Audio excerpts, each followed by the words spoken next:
भाजपा विधायक दल की बैठक विली पार्क शिमला में नेता प्रतिपक्ष जयराम ठाकुर की अध्यक्षता में संपन्न हुई। बैठक में भाजपा प्रदेश अध्यक्ष डॉक्टर राजीव बिंदल विशेष रूप से उपस्थित रहे।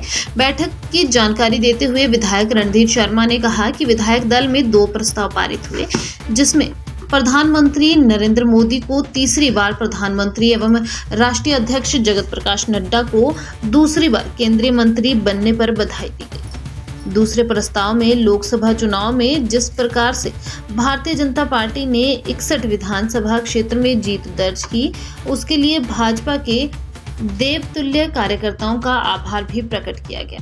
रणधीर शर्मा ने बताया कि बैठक में लोकसभा चुनाव 2024 और 6 उपचुनाव की समीक्षा भी की गई और आने वाले 3 उपचुनावों की रणनीति भी तय की गई है। उन्होंने बताया कि लोकसभा चुनावों में भाजपा को कांगड़ा में 61%, मंडी में 53%, शिमला में 54% और हमीरपुर में 58% मत प्राप्त हुए। इसी प्रकार कांग्रेस को कांगड़ा में 37%, मंडी में 46%, शिमला में 45% और हमीरपुर में 41% मत प्राप्त हुए। हिमाचल प्रदेश में लोकसभा चुनाव में भाजपा को इस बार 56.29% और कांग्रेस को देखिए, ये लोकसभा के चुनाव के पश्चात और जो उपचुनाव हिमाचल प्रदेश में हुए विधानसभा के, उसके बाद पहली बैठक है ये हमारी। स्वाभाविक रूप से चुनाव के बाद मिल रहे हैं तो चुनाव पर चर्चा होगी, आकलन होगा, थोड़ा एनालिसिस होगा, कहाँ कमी रही है, कहाँ ठीक हुआ है।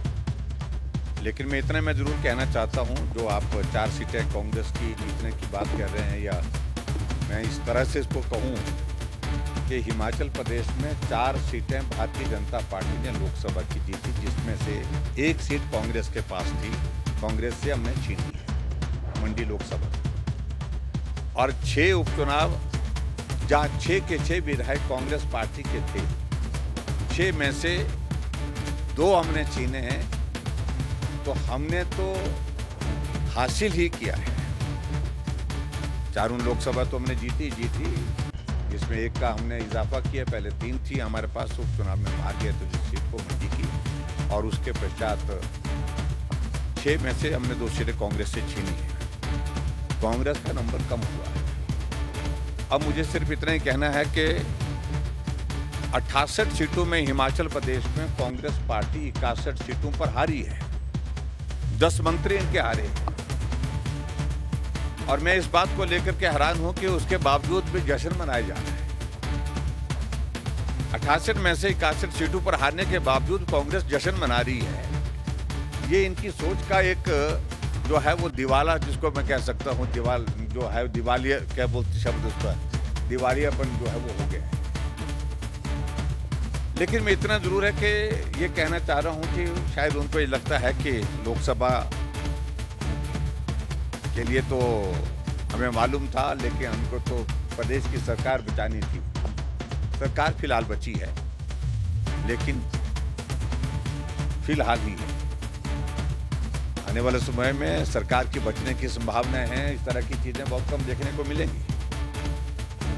अभी 3 उपचुनाव घोषित हो चुके हैं, और ये 3 उपचुनाव जो घोषित हुए हैं, इसका जो खर्चा जो करोड़ों रुपए का होगा, इसके लिए अगर कोई दोषी है तो कांग्रेस के नेता, मुख्यमंत्री और विधानसभा के अध्यक्ष है। अगर ये चुनाव लोकसभा के चुनाव के साथ होते तो करोड़ों रुपए जो इलेक्शन में खर्च होता है वो बच रहे थे, उसी कैंपेन का हिस्सा होना चाहिए।